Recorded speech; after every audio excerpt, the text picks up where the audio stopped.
So that was a great finale. I have a couple critiques, but I still really enjoyed it. The three major things I'll cover: Emily's escape and attack on Lydia, Serena's rebellion, and then June's controversial decision. I'll put timestamps to all three, so if you want to jump around, you can. First, Emily's escape. Now, why did Lawrence help her escape? I think he was just an eccentric guy, a policy wonk, very abstract with these theories.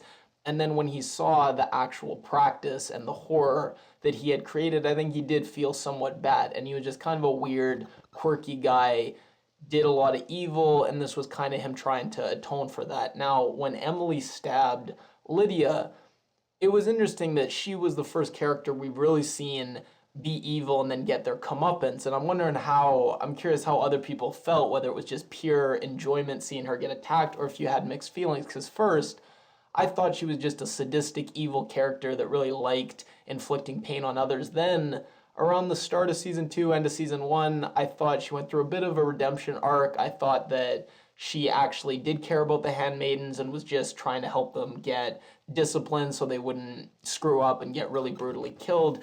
Then I thought she started to get a little more evil, and then with that really horrible comment she made to Emily, I think they kind of cemented her as, no, she's an evil character, probably second to Fred, probably the most evil. So it was interesting the way she went out. Now, Serena's rebellion, first of all, it's been very interesting. The whole show, we've heard Bible verses cherry picked and used to justify such horrible things. So to base the whole rebellion around reading the Bible and seeing reading the Bible as actually potentially a liberation rather than just purely a tool for repression, seeing the Bible as potentially a tool for liberation. It was interesting. Now, you could say it was all just tactical, and Serena was just trying to promote reading for women in general, and she knew that the Bible was an effective way to kind of weasel in. But the fact that they named the title of the episode what they did, I think that it was trying to get across the point that it's not that the Bible or any other book is inherently harmful. Oftentimes it's who gets to control it and who gets to read it, and oftentimes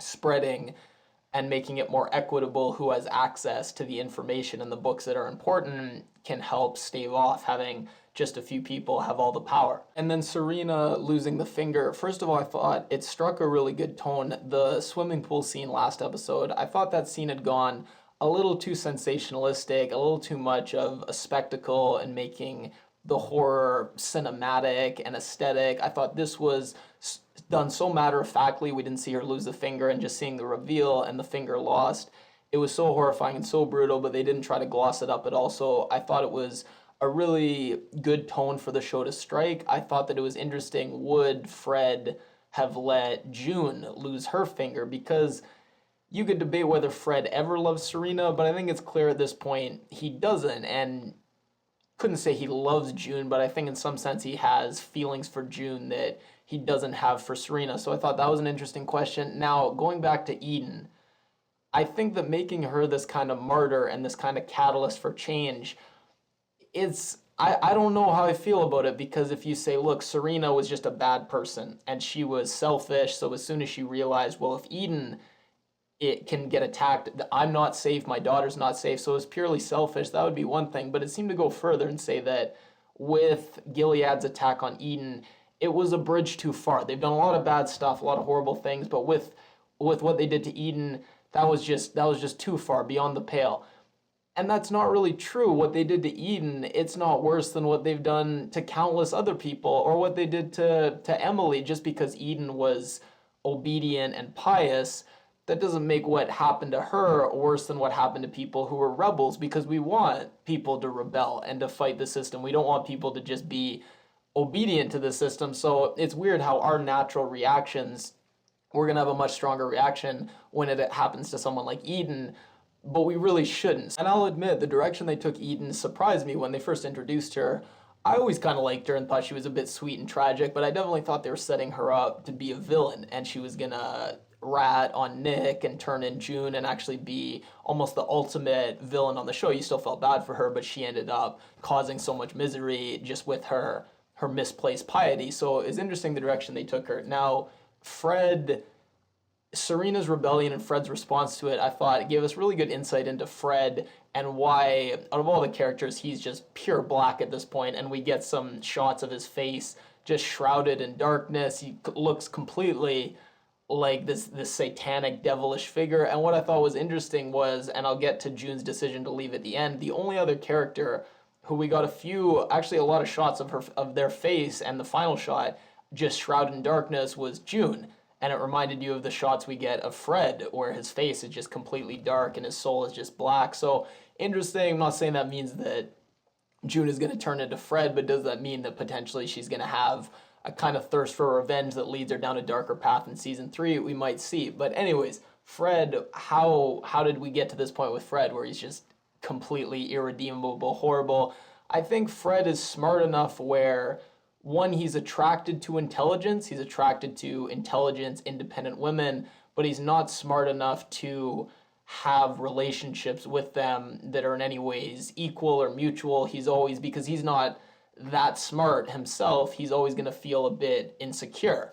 And he has this weird dynamic where he wants to be around smart women, smart people, but also he's not quite smart enough to feel comfortable, so he has to lash out and resort to violence. So that's kind of the tragedy of Fred. And I think with Serena, it wasn't just that he's a stickler for the rules and, well, she broke the rules, she must be punished. I think we saw in season 1 that other commander, he gets that really harsh penalty for infidelity, and Fred's kind of looking around like, wait, I thought we all agreed these rules, we're just using them to prop up our own power. I didn't know we're actually going to enforce them even on ourselves. So I don't think Fred's ever been a stickler for the rules. It wasn't that Serena broke the rules, it was that Serena embarrassed him and, one, made him feel insecure, and also I think he was looking around at the other men, and he's kind of an insecure guy, and he felt that if he didn't do something, the other men might see weakness there, that he's unable to keep his house in order. So it's a really horrible scene. And then for Serena, I think she finally got the message that she's always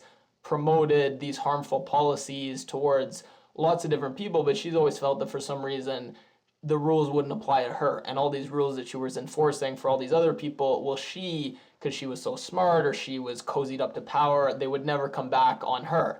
And this was the rude awakening that, no, they were going to come back on her. She might think that she had this special position and was kind of above the rules, but deep down the rules she created for everyone else, she also created them for herself. Now, lastly, the decision of June to stay in Gilead, I don't think she was choosing one child over the other. I think that you could say that she was looking at it where, look, one child is safe, one child is still in danger, so I'm going to go try to get the other child.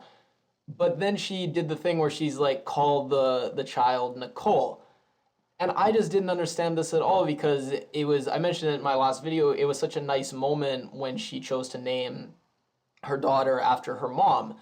And that was such an important thing for her, why she would kind of go back on that for the sake of Serena, who, again, just a few episodes didn't just plot and was kind of responsible for that brutal rape, but was there and holding her down, and with a look on her face, not like, oh, I'm being forced to do this, what can I do, but like a malicious look. So shortly after, for her to take away the name that she gave from her mother, is it because, and I don't understand, is it just as a tribute to Serena, which, as I just mentioned, wouldn't make sense, because she might feel some sympathy for Serena, but she shouldn't feel that much sympathy for Serena? Or is it because she feels that the daughter's more Serena's than hers?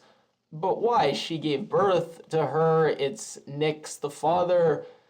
Why would she feel that she doesn't have just as much claim, well, not just as much, why would she not feel this kind of claim and ownership over that daughter as well? So it was just a puzzling choice. That was probably my biggest critique. I wish they would have taken just that line out. I didn't like it. But her staying in Gilead, it's irrational, because she doesn't know she's the protagonist of a story. For all she knows, she's going to instantly get shot. She's deeply unlikely. One person is not likely to bring down the whole system, and she'd probably have just as much influence and power outside of Gilead versus inside. So if it's to take down Gilead, it's not really rational. If it's to find Hannah, it's not really rational, because she's deeply unlikely to find Hannah, so she shouldn't really sacrifice the mother, her newest daughter growing up without a mother, for the potential of maybe the slim chance of rescuing Hannah as well. So it's irrational, but I don't mind that, because I think that sometimes it takes this kind of irrational human love to fight evil and tyranny in these seemingly impossible systems that have all the power and all the influence, but they don't have access to this kind of irrational love, which is kind of can be a secret weapon. So I didn't mind the irrationality of it. I think it's interesting how much of it was based on love and how much of it was based on a kind of anger and a kind of desire for revenge. I think that final shot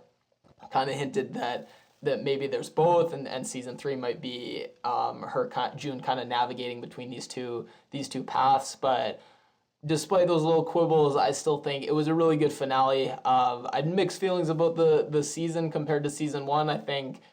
I do think I like season one a little better, but I like the finale. I like this finale better. I think it was a great finale, one of the better episodes of the show, to be honest, and really happy with it.